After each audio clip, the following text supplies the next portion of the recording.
25வது சங்கீதம் 12வது வசனம் இப்படியாக சொல்கிறது, கர்த்தருக்கு பயப்படுகிற மனுஷன் எவனோ அவனுக்கு தாம் தெரிந்து கொள்ளும் வழியை போதிப்பார். நம்முடைய ஆண்டவர் நமக்கு போதித்து நம்ம நடக்க வேண்டிய வழியை காட்டுகிற தேவன்.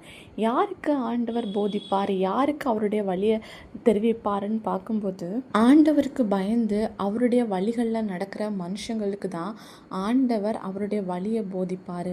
நமக்கு எந்த அளவு புரியுமோ, எப்படி புரியுமோ அப்படி ஆண்டவர் நமக்கு சில வழிகளை சொல்லி கொடுப்பாரு. அது என்ன வழிகள்னு பார்க்கும்போது அவருடைய திட்டம், தீர்மானம், சித்தம், நம்ம என்ன செய்ய போகிறோம், ஆண்டவர் நம்முடைய வாழ்க்கையில் என்ன செய்ய போகிறாரு, இது எல்லாமே ஆண்டவருடைய வழிகள்.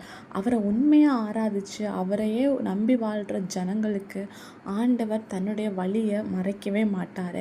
இன்றைக்கி நீங்கள் கூட உங்கள் வாழ்க்கையில் சில நேரங்களில் தடுமாறி போய் நிற்கலாம். என் வாழ்க்கையில் என்ன நடந்துகிட்ருக்கு, இல்லை இனி என் வாழ்க்கை என்ன ஆகும், இப்படிலாம் நீங்கள் பயந்துட்டுருக்கலாம்.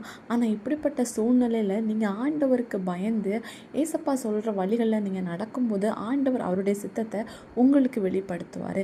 அவரை விசுவாசிங்க, அற்புதங்களை எதிர்பாருங்க. இயேசு கிறிஸ்துவின் நாமத்தில் ஆமேன்.